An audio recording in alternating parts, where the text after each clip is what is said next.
మీరు సపోజ్ 10 లక్షలకి అమ్మారు, ఇప్పుడు ₹1,00,000 కొన్నారు. అది అంటే లాభం 9 లక్షలు. ఆ 9 లక్షల మీద 12.5% ట్యాక్స్ కట్టాలి ల్యాండ్ అమ్మితే. లేదు నేను ఏదైనా ఇల్లు కొనుక్కుంటాను అనుకోండి, ఫ్లాట్ కానీ ఇల్లు కానీ కొంటాను అనుకోండి, రెసిడెన్షియల్ అయి ఉండాలి కంపల్సరీ. అది కమర్షియల్కి రాదా బెనిఫిట్. కొనుక్కుంటే దానికి ట్యాక్స్ లేదు. ఆ 12.5% మిగులుతుంది. మనకు బంగారం అమ్ముతూ ట్యాక్స్ కట్టాలా సార్? ఏది అమ్మినా కానీ మీకు లాభం వచ్చినప్పుడు ట్యాక్స్ కట్టాలి 12.5%. చాలా మంది తెలియదు ఈ విషయం. మీరు బంగారం అమ్మండి, మీరు కొనుక్కున్న ఫర్నిచర్ అనుకోండి, సిల్వర్ అనుకోండి, ఏదన్నా అమ్మండి. ఓకే. సపోజ్ ఒకటి మనం ఎక్కడో ఒకటి కొంటాము, ఒకటి ఎప్పుడు యాంటిక్విటీ అనుకోండి, లేకపోతే ఏదో ఇది అనుకోండి కొంటాము, దాన్ని మ్యూజియంలో అమ్ముతాము, దాని మీద ట్యాక్స్ కట్టాలి. కట్టాల్సిందే. అంతే. సంపాదించినప్పుడు ట్యాక్స్ కట్టాలి అంతే. సంపాదించిన దాంట్లో 1/5 మనకి కాదనుకోవాలి అంతే గవర్నమెంట్. అగ్రికల్చరల్ ల్యాండ్ కొంటే ట్యాక్స్ బెనిఫిట్స్ ఉంటాయా సార్? అగ్రికల్చర్ ల్యాండ్ లిమిట్ ఏముందంటే మున్సిపల్ లిమిట్స్ నుంచి 10 కిలోమీటర్స్ బయట, ఓకే, మున్సిపల్ అవుటర్ లిమిట్స్ నుంచి 10 కిలోమీటర్స్ బయట ఉంటే అది అగ్రికల్చర్ ల్యాండ్ కింద అవుతుంది. అచ్చా. అంత లోపల ఉందనుకోండి, అగ్రికల్చర్ ల్యాండ్ అయినా కానీ దాన్ని అమ్మినప్పుడు ట్యాక్స్ కట్టాల్సి ఉంటుంది ఇన్కమ్ ట్యాక్స్ ప్రకారం. 10 కిలోమీటర్లు అవుతారంటే ట్యాక్స్ కట్టే అవసరం లేదు దాని మీద వచ్చిన లాభం పైన. కానీ వ్యవసాయం చేస్తూ ఉండాలి, గత 3 సంవత్సరాలు కూడా పంట పండిస్తూ ఉండాలి, దానికి సాక్ష్యం ఉండాలి. ఒకవేళ మన సాక్ష్యం మనం పండించని చెప్పామనుకోండి, కాదు సెటిలైట్ ఇన్కమ్ ట్యాక్స్ వాళ్ళు తీసుకుంటారు. లాస్ట్ 2 ఇయర్స్ వ్యవసాయం చేస్తారా లేదా అనేది వాళ్ళు ప్రూఫ్ చేస్తారు.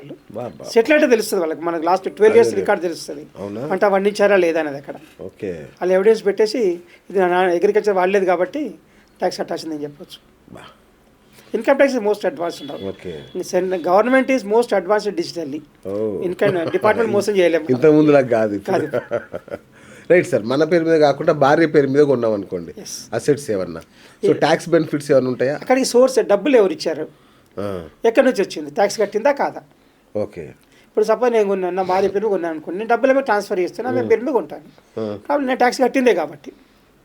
అలా కాకుండా డైరెక్ట్ ఆమెనే కొన్నది, డబ్బులు ఆమెను ఇచ్చింది, కానీ ఆమెకి ఎక్కడికి వెళ్ళి వచ్చింది డబ్బులు. అది ఓకే, ఆమె ఆల్రెడీ ఇంతకుముందు చూపించారా, ఎక్కడి నుంచి వచ్చింది డబ్బులు, సంపాదించిందా, ట్యాక్స్ కట్టారా లేదా, అది ఇంపార్టెంట్. బంగారం కొనడాన్ని క్యాష్తో ఎంత కొనవచ్చు బంగారం? ఏదైనా 2 lakhs వాల్యూ అంతే, అంతకంటే ఎక్కువ లేదు. అయ్యో.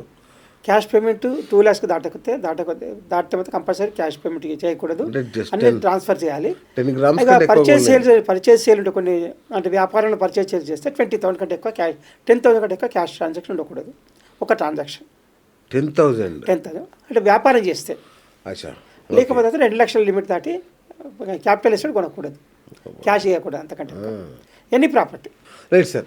2030 వరకు బంగారం ధర ఎంత ఉండొచ్చు అని మీ అంచనా? బంగారం ఎందుకంటే ఏదైనా సరే కదా, పెరగచ్చు కదా, పెట్టుబడి ఏదైనా పర్లేదు కదా.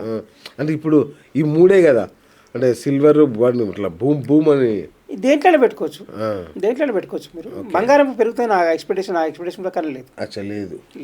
Okay. Amaravati versus 4th city, హైదరాబాద్లో 4th సిటీ, ఈ రెండిట్లో ఎక్కడ ఇన్వెస్ట్ చేస్తే మంచి డబుల్ ఇన్కమ్ వస్తుంది? ఇక్కడ Hyderabad better, 4th city better. 4th city బెటరా? ఓకే. అది డెవలప్, ఇది ఆల్రెడీ డెవలప్డ్. ఇది ఓకే, ఈజీగా అట్రాక్ట్ అవుతుంది. ఏముంది సార్ అక్కడ? ఏం లేదుగా.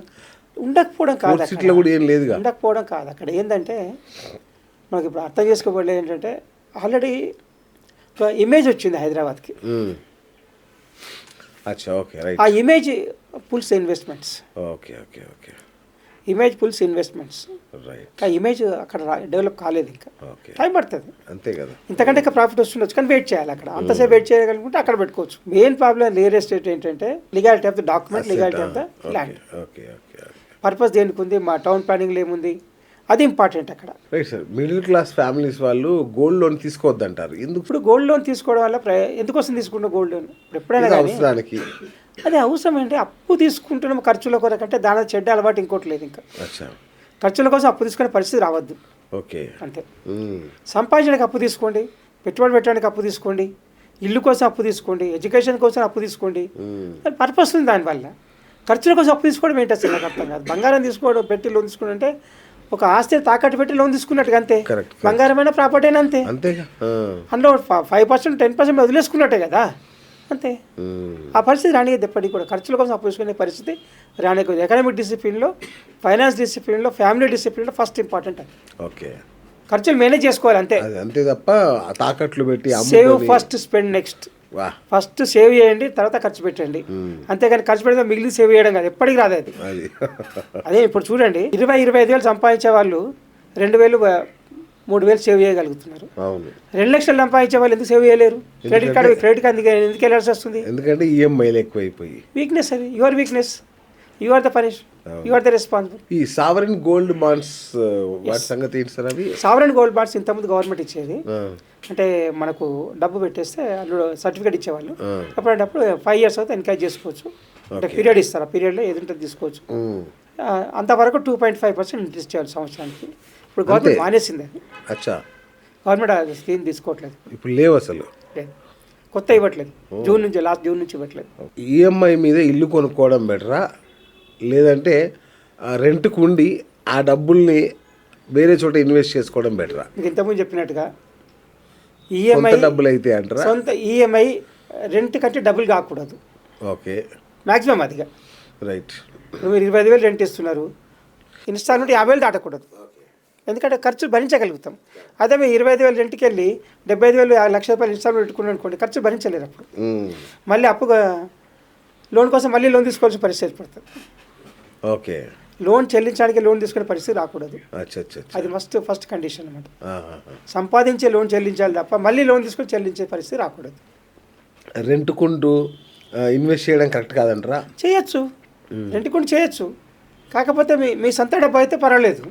ఎంతవరకు లోన్ ఉంది అది? ఇప్పుడు మీ ఉండటానికే తీసుకునే అయితే ఇల్లు అపార్ట్మెంట్ అయితే కొన్ని రెంట్కి ఇవ్వడం అనేది హైలీ వేస్ట్. ఓకే. అంటే ఇన్స్టాల్మెంట్ ఎక్కువ ఉంటుంది, రెంట్ తక్కువ వస్తుంది. కరెక్ట్. అవును. మనం ఉండడం అయితే కొనుక్కోవచ్చు. మనం ఉండడం కొనుక్కోవచ్చు. ఓకే. అది ఇల్లు రెంట్కి ఇచ్చి దాన్ని సంపాదిస్తాను కూడా మాత్రం ఖచ్చితంగా ఫైనాన్షియల్గా లాస్ అవుతుంది, మాత్రం లాభం జరిగే అవకాశం తక్కువ. రైట్. వెండి బిస్కెట్లు కొనొచ్చా, లేదంటే వెండి వస్తువులు కొనాలి? ఏదైనా పర్లేదు, బిస్కెట్ అయినా వెండి అయినా పర్లేదు. అంటే వెండి వస్తువులు అయితే ఏమవుతుందంటే దాంట్లో తరుగు అనే 50% దాకా ఉంటుంది. వెండి ఇది అందుకే ఇప్పుడు ఈ గోల్డ్ బాండ్స్ ఉన్నాయి కదా, సిల్వర్ బాండ్స్ తీసుకుంటే అయిపోతుంది. ఈటీఎఫ్ సిల్వర్ బాండ్స్ ఉన్నాయా? గవర్నమెంట్ గోల్డ్ ఆపింది అంతే. గవర్నమెంట్ ఇవ్వట్లేదు, వేరే కంపెనీస్ ఉన్నాయి, ఇస్తున్నాయి. అచ్చా. ఓకే. వాళ్ళు ఇన్కమ్ 2.5% ఇవ్వట్లేదు, వేరే ఫండ్స్ ఇస్తున్నారు, తీసుకుంటున్నారు, వాళ్ళు ఇది చేస్తున్నారు. ఓకే. ఎన్నో ఫండ్స్ వచ్చాయి, చాలా ఫండ్స్ వచ్చాయి. ఇన్వెస్ట్మెంట్ ఫండ్స్ చాలా వరకు కూడా గోల్డ్ తీసుకున్నారు. అచ్చా. సార్, ఈ రియల్ ఎస్టేట్లో టైటిల్ క్లియరెన్స్ ఎట్లా చెక్ చేసుకోవాలి సార్? టైటిల్ క్లియరెన్స్ అంటే రిజిస్ట్రేషన్ ఆఫీస్ ఒకటి, ద మున్సిపాలిటీలో ఉన్న రికార్డ్ ఇంపార్టెంట్. అచ్చా. The most powerful is municipal records. Okay. Registration document కాదు, మున్సిపల్ డాక్యుమెంట్స్ లేదంటే అది ఇంపార్టెంట్. పంచాయత్ ఆఫీస్ కానీ మున్సిపాలిటీ కానీ రికార్డు ఉంటుంది వాళ్ళు, అది ఇంపార్టెంట్. కొన్నప్పుడైనా కానీ అక్కడ రికార్డ్ చేంజ్ చేసుకోవాలి, అమ్మినప్పుడు కూడా అక్కడ రికార్డ్ చేంజ్ చేయించుకోవాలి. ఓకే. అది ఇంపార్టెంట్. చాలా మంది ఏం చేస్తారు, డాక్యుమెంట్ తీసేసుకుంటారు, రిజిస్ట్రేషన్ అప్లై చేస్తారు, కానీ అక్కడ అలాగే ఉంటుంది.